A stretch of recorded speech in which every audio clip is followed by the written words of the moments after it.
안녕하십니까. 경제세미나 아나운서 원석현입니다. 2008년 금융위기를 겪으면서 탐욕으로 얼룩진 신자본주의가 붕괴됐습니다. 그러면서 새로운 시장경제가 들어서고 기업을 둘러싼 경영 환경도 급변하고 있는데요. 변화하는 외부 환경에 즉시 대응할 수 있으려면 기업 내부의 역량을 강화하는 것이 중요한 일이겠죠. 특히 평범한 인재로 최고의 성과를 올릴 수 있는 인적자원관리법에 대해서 경영자들의 고민이 많다고 하는데요. 인간 중심을 기반으로 공동체의 이익을 추구하는 새로운 시장경제의 흐름에 주목해 봐야겠습니다. 저는 경제세미나 시간에는 자본주의 5.0 시대의 인사관리와 리더의 역할이란 주제로 POP 컨설팅 김남민 대표이사의 강연을 준비했는데요. 김성애 리포터가 취재했습니다. 어서 오십시오. 안녕하세요. 인간개발연구원 CEO 지혜산책은 이 자본주의가 변화되고 있는 가운데 거기에 따라서 시대별로 경쟁 요소도 달라질 것이고요. 네. 따라서 인사관리도 어떻게 해야 하는지에 대한 이야기를 사례 중심으로 발표를 했습니다. 자, 직장인들은 무엇을 얻고자 힘들게 직장 생활을 하는 것일까요? 동기부여 요소는 돈이 최고일까? 아니면 돈이 최고의 동기부여 수단이 아니라면은 이 시대에 통하는 동기부여 방법은 무엇일까요? 네. 이런 질문으로 이번 세미나는 시작이 되었습니다.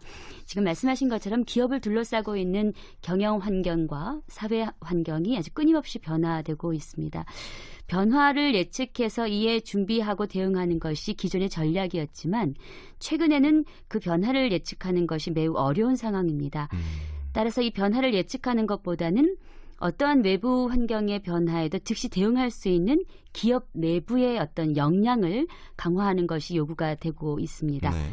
자, 기업의 경쟁력을 강화하는 수단은 다양합니다.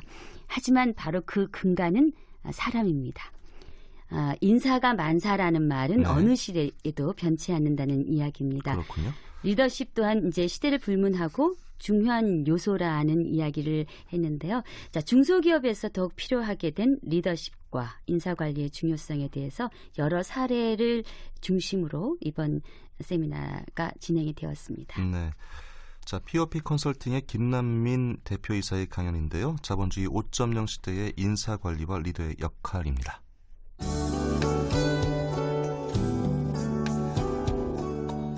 KBS 1라디오 경제세미나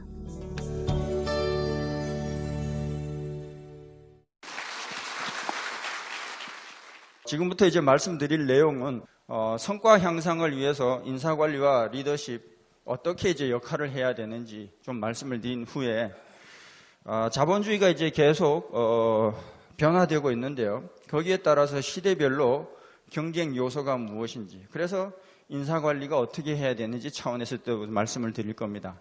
그 다음에 이제 우리 기업을 둘러싼 경영 환경 예측도 어렵고 매우 이제 급변하고 있습니다. 그래서 기업들이 어떻게 대응할 것인가, 이런 변화에 그 변화하기 위해서 인사관리와 리더들은 또 어떤 역할을 해야 되는지, 그런 차원에서 이제 좀 말씀을 이제 드리겠습니다.